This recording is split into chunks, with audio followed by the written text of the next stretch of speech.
2004 Toyota Highlander. Listen, we got all the way into this front sets last night.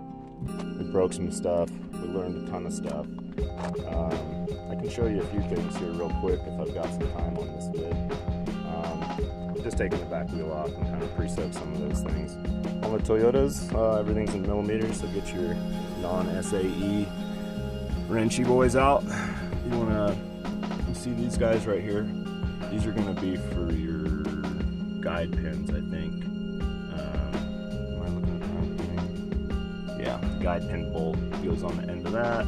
There's another guide pin over here. You only need to take one of them out. Then you can rock the caliper up and bump it out.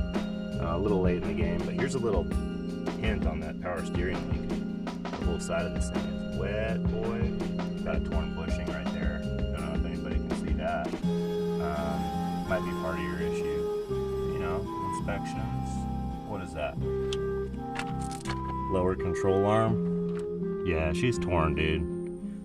Lower control arm. Looks like that side's okay in there. The right lower control arm. This other stuff looks okay. Yeah, we got into the brakes last night.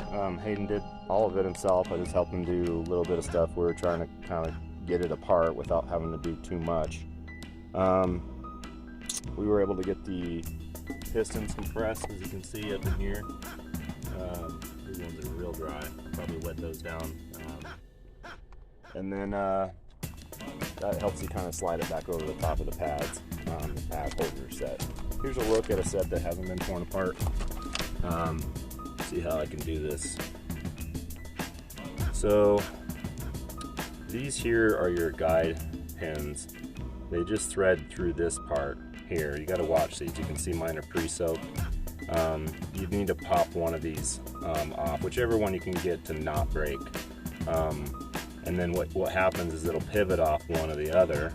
And once you free the rotor clearance here, you can kind of bump it out, because the rest of it's just like a greased pin in the body here. Once that happens, this section is off and free, and then you're left with essentially the pad holders.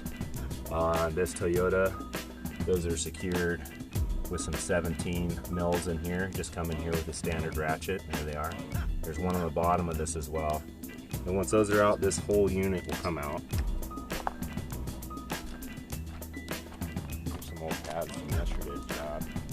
But once the unit's out, it'll look something like this after you get the pads out. These have a bonded clip. The new ones came with a singular clip.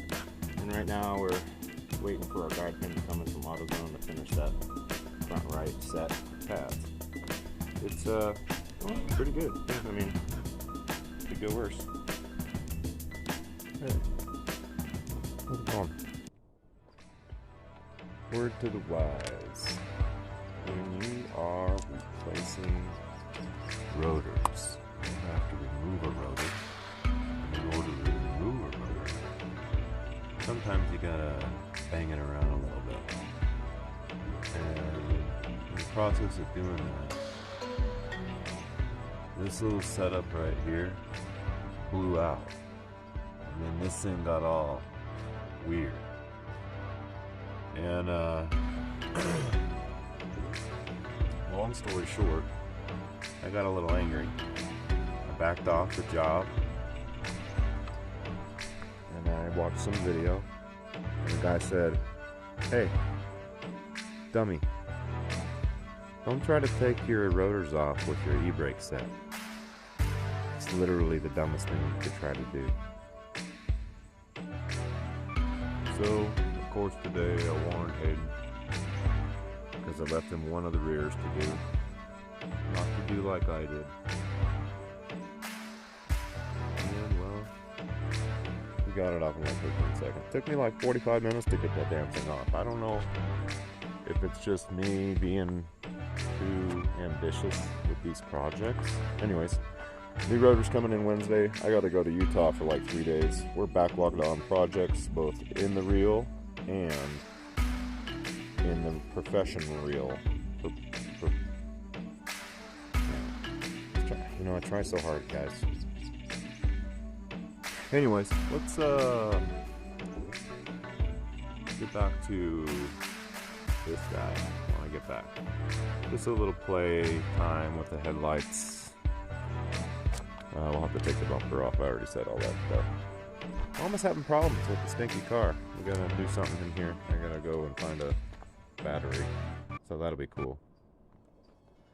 Y'all have a real good, real cool,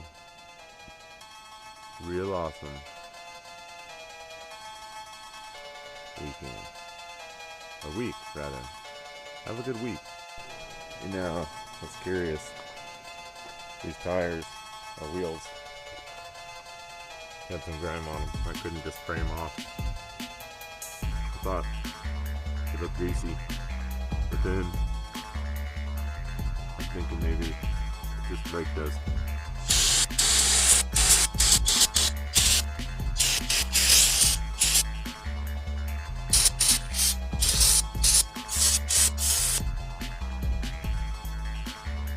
Let's take a second there.